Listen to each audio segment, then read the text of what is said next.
Alors, on veut continuer avec notre série sur l'Apocalypse.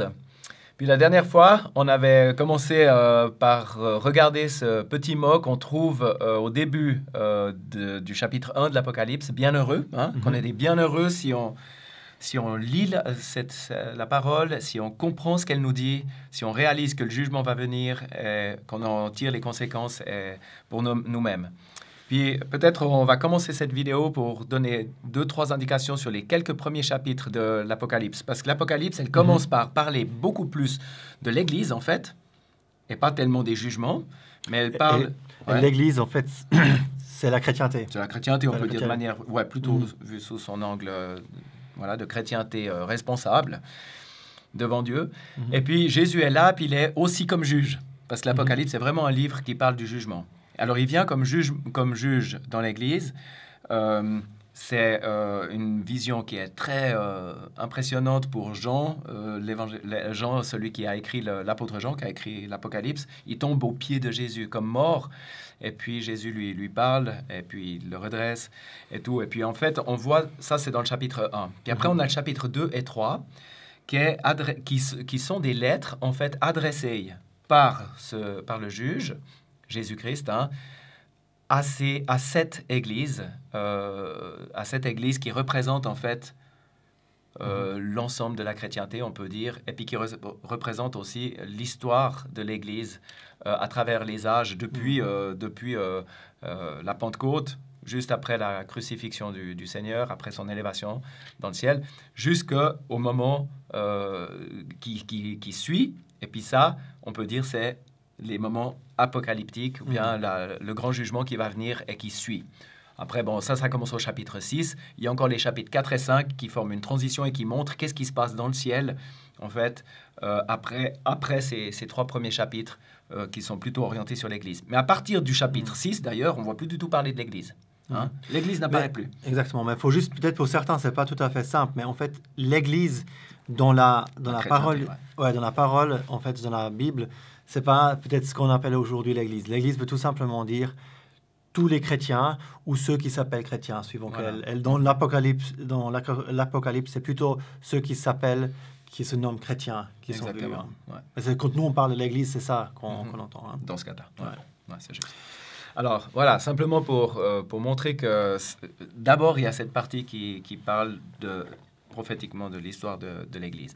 Et puis maintenant, pour comprendre ce qui se passe après, et puis en fait, ce qui se passe après, c'est essentiellement ces jugements apocalyptiques, il faut se tourner vers Daniel, le livre du prophète Daniel, et le chapitre 9 en particulier, qui nous montre en fait chronologiquement qu'est-ce qui se passe, et puis en fait, qui montre aussi qu'est-ce qui se passe pendant ces jugements apocalyptiques qui durent exactement 7 ans. Et pourquoi ces 7 ans? On va le voir dans Daniel 9. Ouais, exactement. Alors, j'espère que vous êtes prêts. On va aller dans Daniel 9, verset 24. Et là, on aura, comme Luc l'a dit, une espèce de cadre, une espèce de fondement aussi, qui va nous aider à mettre les choses en place. Alors, on va commencer à lire. Daniel 9, verset 24. 70 semaines ont été déterminées sur ton peuple et sur ta sainte ville pour clore la transgression et pour en finir avec les péchés. Alors, pourquoi on prend ce verset? Premièrement, les prophéties, aussi par rapport à la fin, les prophéties dans l'Ancien Testament qui parlent déjà des fins des temps et toutes ces genres de choses, se tournent autour d'Israël.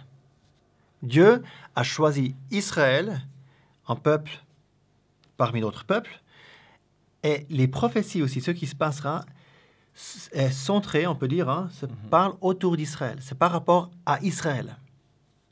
C'est pour cela qu'ici, c'est aussi la sainte ville, c'est Jérusalem, et que ce temps, ce cadre qui va être posé est par rapport à cette ville, Jérusalem, du peuple d'Israël.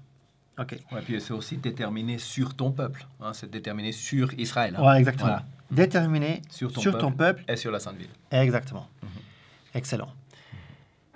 Maintenant, on a ces 70 semaines. Peut-être on peut juste dire une partie du verset que tu n'as pas lu, qui dit, alors qu'il y a 70 semaines qui sont établies pour introduire la justice des siècles aussi, hein, pour dire qu'après, ça sera, la justice sera là. Hein. Donc, ces 70 semaines, et c'est pas fini cette affaire. Hein, voilà. Exactement, ça c'est très important. Hein. Donc, il y a 70 semaines et après, il y aura l'introduction de la justice. De la justice. OK, donc ça c'est déjà le premier cadre qu'il faut comprendre. Il y a une période qui s'appelle 70 semaines et ensuite, il y aura l'introduction de la justice. Maintenant, que veut dire les 70 semaines? En Suisse, ici, on dit 70. 70 semaines. Les semaines ici ne sont pas des semaines comme nous, on les connaît. En fait, le mot hébreu, tu me l'avais dit avant, c'est... Eh bien, c'est un ensemble de 7, en fait. Ce n'est pas forcément 7 jours. Ça peut être 7 années, par exemple. Et en l'occurrence, ici, c'est beaucoup plus des années. Voilà, exactement. De quoi il s'agit, c'est 7 années. Ici, c'est des semaines d'années. Exactement. Et ça, on peut le voir si on prend encore d'autres prophéties qui nous parlent justement de jours et qui parlent des mois, etc. Donc, on voit clairement qu'il s'agit en fait ici d'années. Donc, c'était 70 semaines, sont 70 semaines et chaque semaine a 7 ans. Pas 7 jours, mais 7 ans. Donc, ça, c'est la première chose qu'on voit ici. Maintenant, ce qui est vraiment très intéressant, c'est que le début de cette période des 70 semaines, de cette période qu'on appelle ces 70 semaines, le début est clairement déterminé. Et ça, on avait déjà vu dans l'autre vidéo qu'il y a des jours, c'est des choses très... Il y a un jour qui a été établi et les choses sont déterminées, sont très claires. Il y aura un moment donné, ça va commencer. Ce n'est pas du tout flou. Ici, au verset 25, il est dit... Depuis la sortie de la parole pour rétablir et rebâtir Jérusalem jusqu'au Messie, le prince, il y a 7 semaines et 62 semaines. Ça veut dire 69 semaines. Donc, il y a le début de ces 70 semaines, c'est le fait qu'il y a la parole, il y a quelque chose qui va être dit, et ce qui va être dit, c'est de rebâtir, rétablir Jérusalem. Okay, donc, ce qu'on a vu maintenant, c'est juste... Il y a les 70 semaines, et ensuite on voit ici qu'il y a d'abord il y aura une période de 69 semaines qui commencera, donc le début de tout cela, c'est la sortie de la parole pour rebâtir et rétablir Jérusalem. Et cela, si maintenant on irait en Néhémie 2, on voit que cela s'est accompli. Voilà, c'était parce qu'il faut bien réaliser qu'au moment où Daniel écrit ça, eh bien, il était, lui, à Babylone, et la ville de Jérusalem, elle était détruite. C'était à peu près en moins 400, je sais pas, peut-être en moins 470, j'en sais rien exactement. Mais c'était... La ville était complètement détruite, en fait. Parce qu'elle avait été brûlée par le roi Nebuchadnezzar, le roi de Babylone, quand il avait été attaqué les Juifs et puis qu'il les avait déportés à Babylone. Et Daniel en faisait partie de ces déportés. Super important. Hein. Donc, il faut s'imaginer que Daniel, il est là, il est déporté, il n'est pas là. La ville... brûlée, elle n'existe pas, et tout d'un coup, il reçoit cette prophétie qui va dire, il y aura un moment donné, il y a quelqu'un qui va dire, baptisons maintenant Jérusalem et ses murailles, et rétablissons cette ville, et à partir de cela, il y a un décompte un countdown en quelque sorte qui commence, hein, comme on dit un countdown en français, un compte à rebours. Un compte à rebours qui commence en fait. Et ce qui est incroyable, ça s'est passé. Ça s'est passé. Jérusalem a été reconstruit et en Néhémie 2, on le voit. Ça, c'est important. Maintenant, si on continuait à lire Daniel 9, ces passages, et je vous encourage à vraiment le faire, on vous encourage vraiment à le faire, vous allez voir qu'à la fin de cette première période des 69 semaines, elle est aussi nouveau déterminée par quoi? Par la période du Messie, c'est-à-dire Jésus-Christ, et plus précisément de sa mort. Il parlait ici qu'il sera retranché, qu'il n'aura rien. Donc ça, c'est la fin de cette première période de 69 semaines, mais j'ai parlé de 70 semaines, donc il y a encore une semaine qui manque. Reste, exactement. Et puis dans le chapitre donc, de Daniel 9, le verset 27, il nous montre justement cette dernière semaine. Alors si on lit la chose, mais on voit que dans le verset 26, il y a comme une sorte de flottement précédemment. Donc, on voit que après les 69 semaines, que le Messie sera retranché, n'aura rien. Donc, ça, c'est ce que tu viens de dire. Puis ensuite, le peuple du prince qui viendra détruira la ville et le lieu saint. Donc, elle sera de nouveau détruite, cette ville et le lieu saint. Et ça s'est passé quelque temps après la mort de Jésus. Hein, c'est 40 ans après, par les Romains. Les Romains ont détruit la ville et le lieu saint. C'est important de dire que c'est les Romains, quand il est parlé ici du prince qui a détruit cette ville. Voilà. Donc ça, c'était les Romains qui l'ont fait. Exactement. Et puis ensuite, on voit, et à la fin, on sera avec débordement, et jusqu'à la fin, il y aura guerre, un décret de désolation. Il y a comme une espèce de période non définie qui semble séparer la 69e semaine de la 70e. Et puis la 70e, ça vient au verset 27. Et il confirmera une alliance avec la multitude pour une semaine. Et au milieu de la semaine, il fera cesser le sacrifice et l'offrande. Voilà. Bon, on va s'arrêter là. Alors, en fait, donc, le peuple du prince qui viendra, alors maintenant, ce prince qui viendra, on vient d'entendre que c'était, ou le peuple, c'était les Romains. Les Romains ont détruit la ville et l'ont brûlée. Et ensuite, voilà, il y a un prince qui va venir, qui sort de ce peuple romain, de cet empire romain, et il va faire une alliance avec Israël, avec la multitude. Et cette alliance, certainement pour un accord, mais au milieu de la semaine, c'est la dernière semaine, la 70e, il va faire cesser le sacrifice et l'offrande. Donc on peut dire que de nouveau, il y a un moment déterminé, très clairement, pour le début de cette 70e semaine, qui semble être déconnectée des 69 autres, par une période qui est entre deux, qui n'est rien d'autre que la période dans laquelle on vit nous, qui est la période de la chrétienté, on peut dire, ou de l'Église, voilà, ou de la grâce. Et puis, cette 70e semaine, elle commence exactement à un moment précis. C'est quand il y aura quelqu'un qui représente un empire romain, ou un empire romain, va faire une alliance avec Israël. Et cette alliance, il va la faire pour une semaine, pour 7 ans. Il va dire, on va faire une alliance pour 7 ans. Et puis, ça, c'est le début de cette 70e semaine. Si on veut savoir quand elle commencera. Ça, c'est pas encore passé. Puis ensuite, il y aura quelque chose qui va se passer. Un autre moment clé bien déterminé, de nouveau, on parle de ces moments déterminés, c'est le milieu de cette 70e semaine. Ça veut dire, c'est au milieu de 7 ans, c'est à 3,5 ans. 3 ans et demi avant, 3 ans et demi après. Au milieu, qu'est-ce qu'il fait? Il va, on voit au verset 27, il fera cesser le sacrifice et l'offrande. Donc, ça montre bien qu'il y aura des sacrifices qui vont se passer à ce moment-là. Et puis lui, il va dire, maintenant, c'est fini. Que les sacrifices et les offrandes, pour vous, le peuple juif, ça continue. Alors, voilà. Donc, je crois que ce qu'il faut vraiment retenir est ici.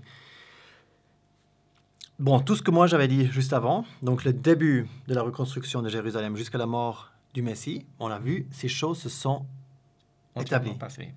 Voilà, ça s'est accompli. Ces prophéties se sont accomplies. Après, je n'ai brièvement parlé aussi qu'ensuite Jérusalem a été détruit. Enfin, la prophétie le disait, ça s'est aussi accompli par les Romains.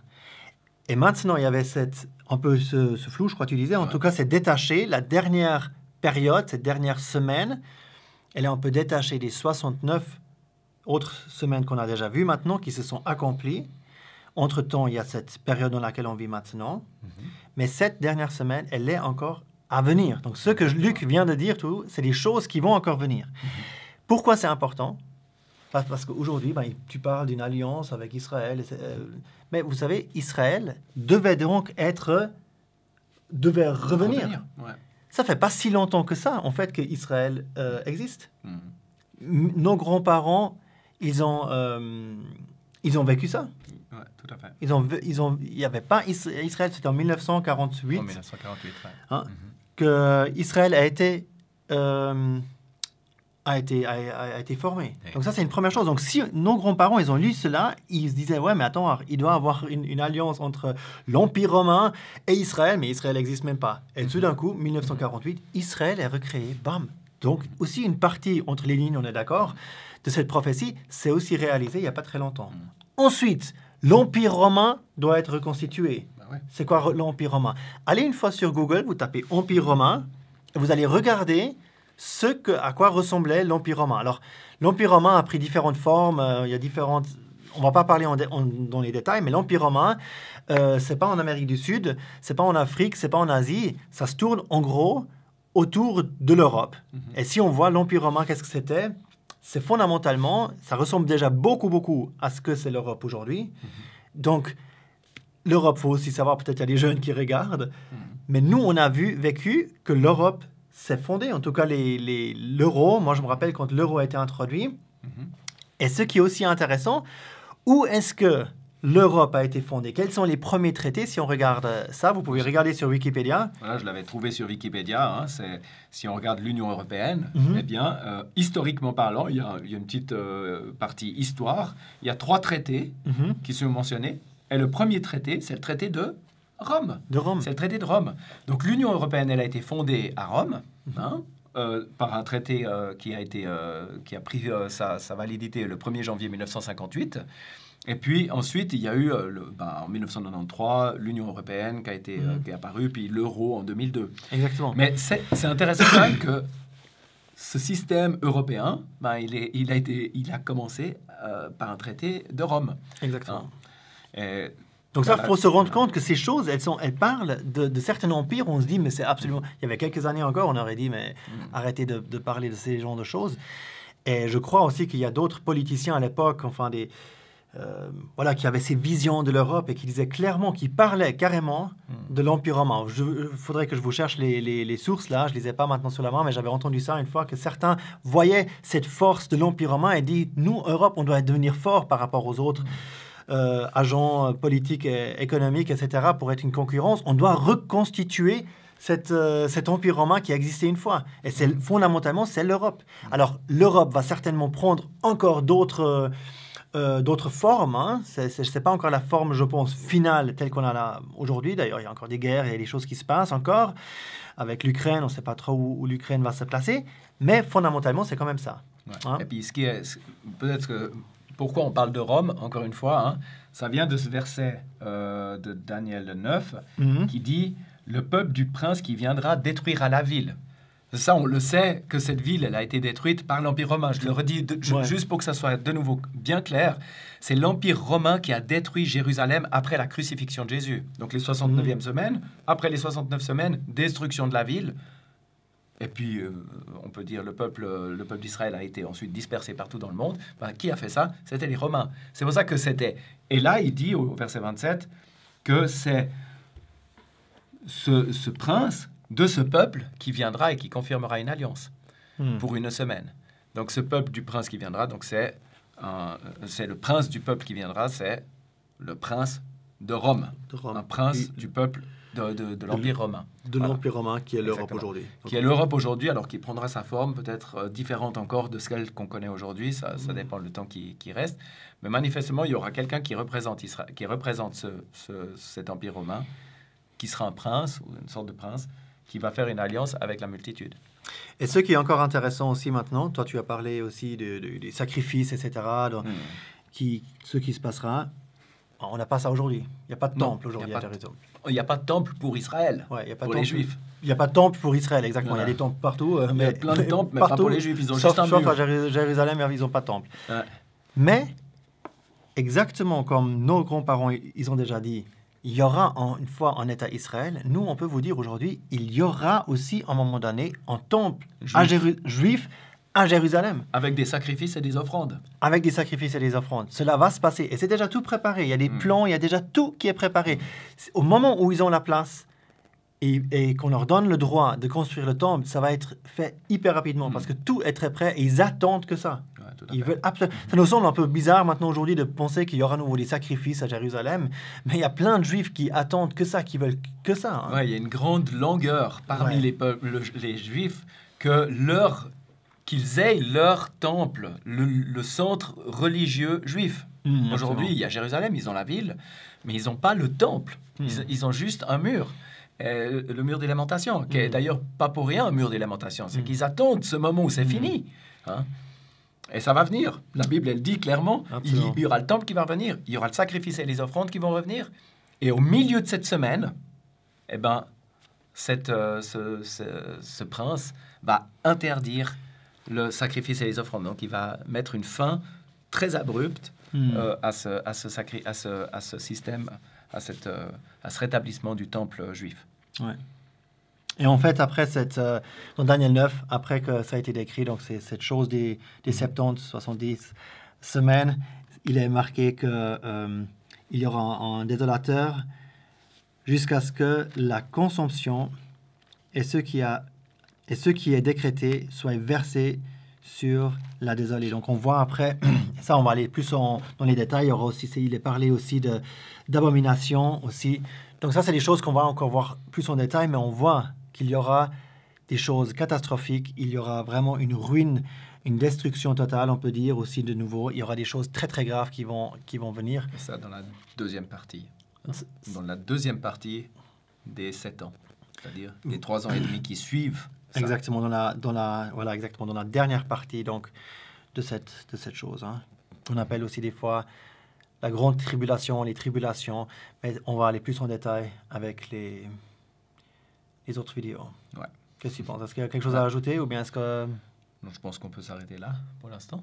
OK. Puis, ouais. Alors, prenez ces passages, je dirais, lisez-le. C'est Daniel 9, 24 à 27. C'est pas beaucoup à lire, mais c'est important. Si vous voulez aller plus dans les détails, vous pouvez aussi nous faire des commentaires ou nous écrire.